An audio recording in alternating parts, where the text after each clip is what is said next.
Today we are going to do this. Hello everyone, this is Vincent and today we are going to make a new tutorial where we are going to create a filter that will make a transition between two versions of the same image. To do this, we are going also to use the depth of the image, which means that obviously 3D is involved. What we are going to use is many different tools, starting with Substance 3D Asset, then Substance 3D Stager, Photoshop, Adobe Firefly, and finally we are going to make the final filter within Substance 3D Designer. So let's start now. In order to make this tutorial, I decided to choose an asset directly from Substance 3D Assets, where we have few thousands models. So you can go on it, look at them, you can filter by type. For example, if you want to take like food, drink stuff, you can. For this example, I decided to go with a building, especially I took this one, which is a second Empire house. I just download the GLB files. You have choice between FBX and GLB, and then I open Substance 3D Stager. So in Stager, I have my model, as you can see. I just placed it. I don't have to spend too much time. What I'm just going to do, and I will accelerate the video, I'm going to just assign different colors to all the materials. This way it will help for the AI generation in Adobe Firefly to detect the different type of part. It really helps giving some more information to Firefly. It's a trick from Michael Tanzio and it works quite well. So I'm going to do this. I'm going to accelerate the video while I do this.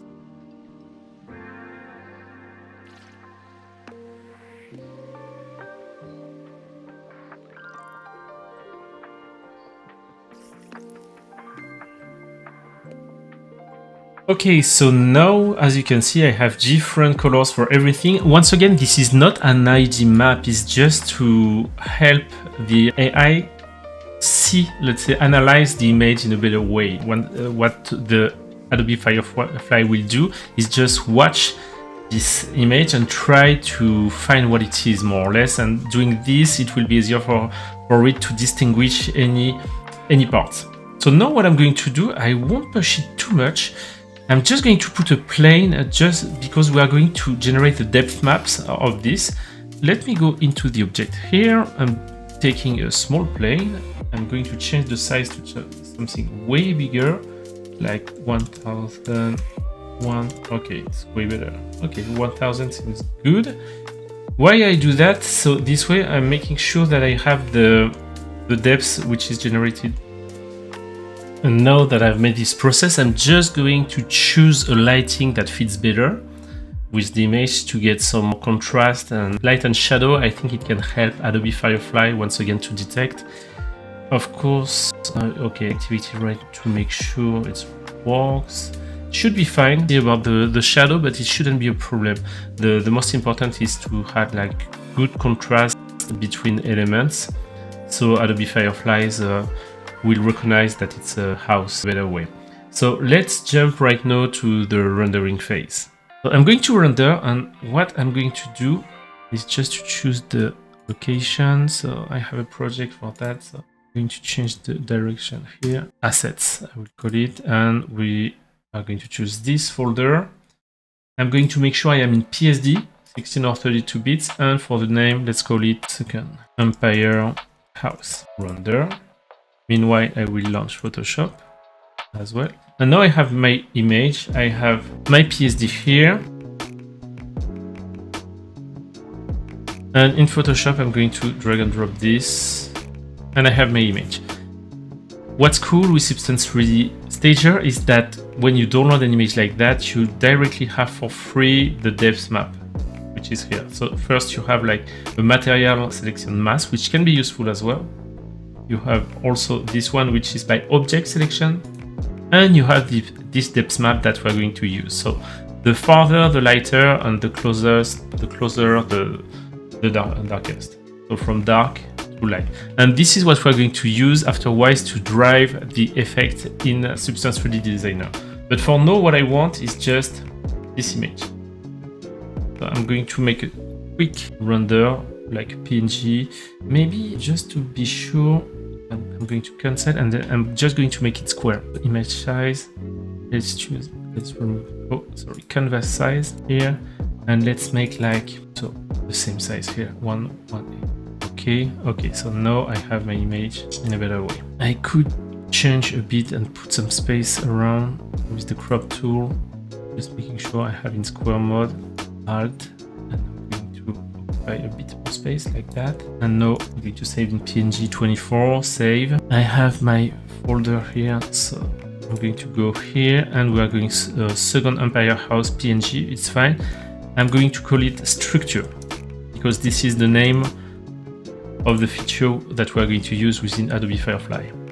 So now let's go to Adobe Firefly here, and I'm going to type a small description that corresponds at the moment more or less to the image I will put as structure. Second Empire House view, isometric view from top on a bright sunny day in the spring season. And first of all, Adobe Firefly will use this. And by the way, I'm using Adobe Firefly, but if you have like some generic 3D render that you have done already, you can do that. It's just that for me it's easier to test and to work. So by default it gives me that, which could be interesting. Maybe the isometric view is too much, but what I'm interested in right now is to use the structure reference. So what it does is it's able to take an image, whatever it is, analyze it, find the shape and composition, and try to replicate it in your image.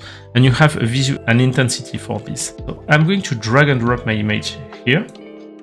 It asks you about obliquely that you have to have the right, etc. So I continue, and it asks you the strength. So it means how close to the image you want to be. In my case, I want to be as close as possible, so I put to the maximum. But sometimes you just want to take it as an inspiration, but not necessarily be strict. But in my case, I want to. I'm going to generate again. I am in square size. Wait a bit. It's quite fast, generally like 10-20 seconds to give you 4 options.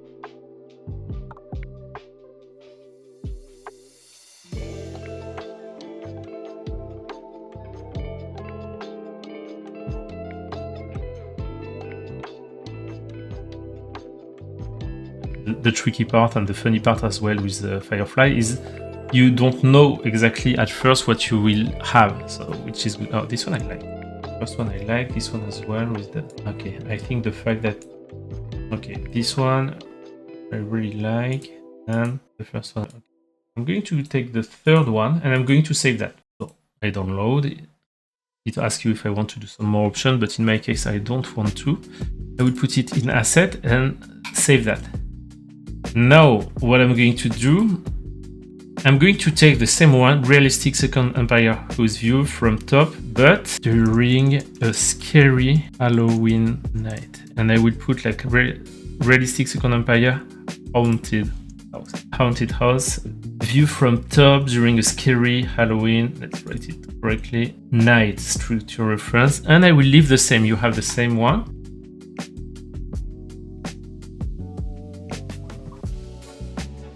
Okay, like that. This one is quite cool. I think I like this one a lot. I'm going to download it. Now I have my 2 versions. So the first one and the second one. You see that the fact to put structure for each of them, it gives you something that match perfectly. And the fact, once again, that for my image, I made something like, oh, actually this one. It helps as well, because you see that now the parts are really well defined. These are more information and you have way more control on what you can build on that. Now what we're going to do, this was the generation. Once again, I used AI, but if you have the same model with the same camera angle that you texture in 2 different moods, you can do it also this way, of course. You can make like traditional 3D render, no problem with that. In my case, I would say that it helps me a lot. I can tweak live the result, which is great. Now what we're going to do is to go to Substance 3D Designer and create a filter to go from this one, this bright sunny house, to this haunted house. We are now in Substance 3D Designer and we are going to create an empty graph that I'm going to call depth transition filter. I put myself in 124 by 124 and once again, for now I'm going to create an empty one because I just want to create a bitmap, so it will just need one output. So let's do this. So there is no output. I'm just going to create an output color, well, an output like this, and it will be a color 1 at the end. And I'm going to save this right now. Depth transition, document designer, whip. Why not? That's a good location. And I'm going to import first the two images that I have just generated as a link, which means that they will remain at the location they are right now and not create a copy. And I'm going to import the depth map as well, link. So I have my 3 maps, which is great. I'm going to need the 3 of them, so let's put them here right now. So my idea once again is to use the depth map to make a transition between both. So how to do that?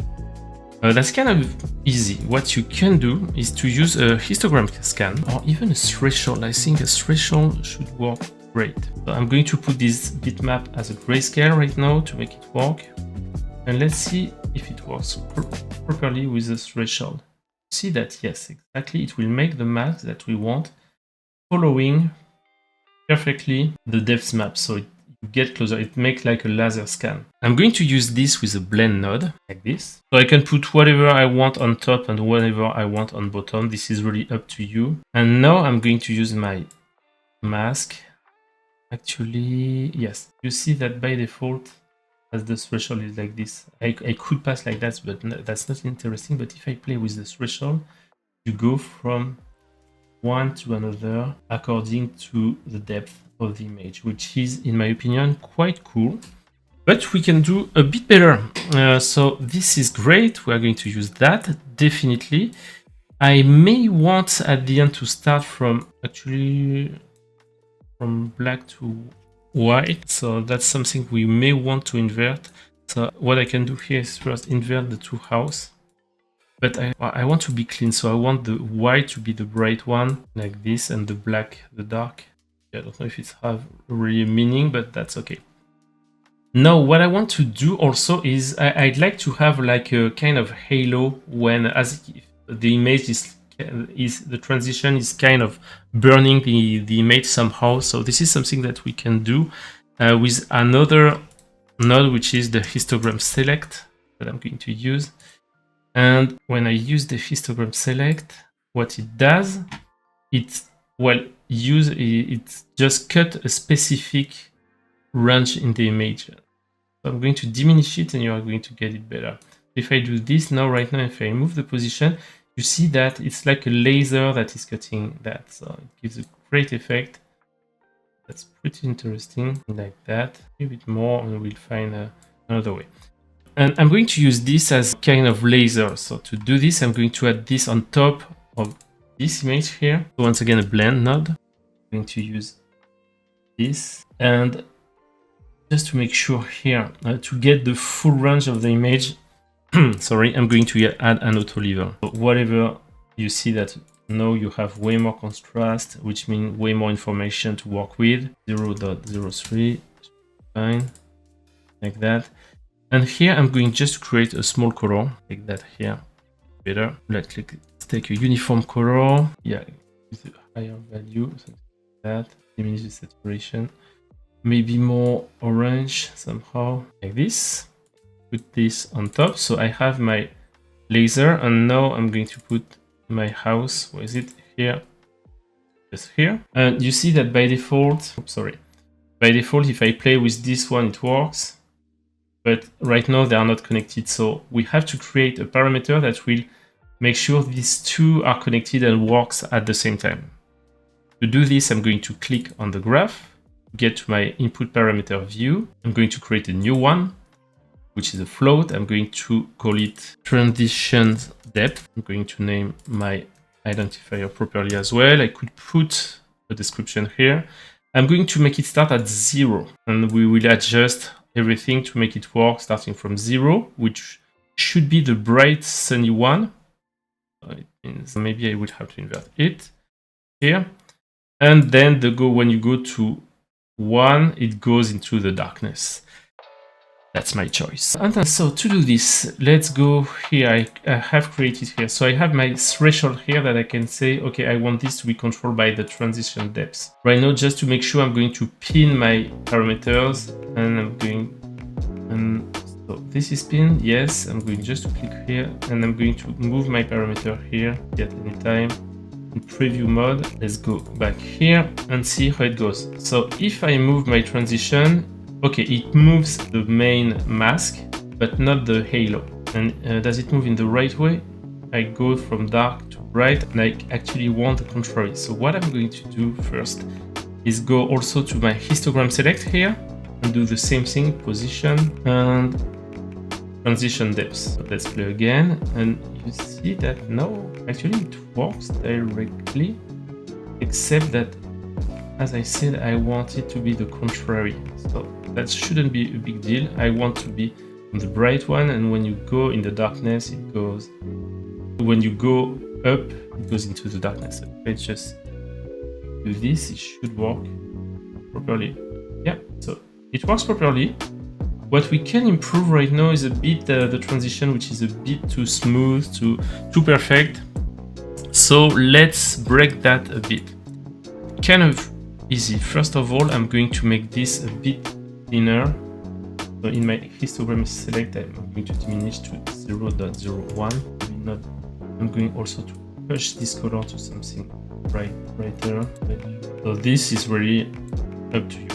What interests me right now is to play here and add some more warp to get something way more interesting. So I'm going to do it here, adding multi-directional warp grayscale here. And let's use a Berlin, for example, Berlin noise, and see how it goes. So by default, a bit too strong, or maybe not. It would be interesting. What I'm going to do here to make sure, I'm going to put an auto level as well. So we have like a good contrast. That's good. And finally, what I'm going to do as well is going to use exactly the same here. Control D, actually Control Z. Just select this one, Control D, and making the same here. Replugging it, and let's see how it goes with the parameter. Now, when it moves in a way which is a bit more organic. Finally, the color of the transition here is a bit too perfect. So I'm going to do another one. I'm going to use this mask here with a color gradient.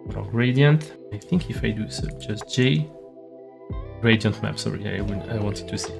I set up this shortcut to take this. I'm going to go to the gradient editor. I'm going to pick a color here. I will say pick this one, and here I would put like a kind of this color, something way darker maybe. Let's put intensify value. Okay, let's see how it goes, and maybe push that up a bit and see if it's enough, not enough, to get some variation. Oops, I have to plug it, of course. Okay, so now I should have some variation of color. Quite cool. What I'm going to test here is just the blending mode. If I can have an add mode, it will make like as if it burns for real. Do it again, play like better. And finally, what I'm going to do is to take this mask again, and maybe what I'm going to do just for fun is to take that, use a blur, directional blur. Let's try HQ grayscale. But I want to be up. Well, we're going to do something. Just to take this, make this kind of halo like that. Maybe not that much. Oops, that's not the parameter, it's here. Just a bit like that. We are going to blend them together. Like this again, and see if we can use it. This one can be cool. For example, it seems to make a halo around. I think add can work pretty great. It's okay to burn it in that case, because once again, maybe I can put the auto level after. By the way, putting that here, taking that here, and put it could be a bit better maybe. Not even sure. Yeah, I think it's cool. And now we're going to plug that like that. Okay.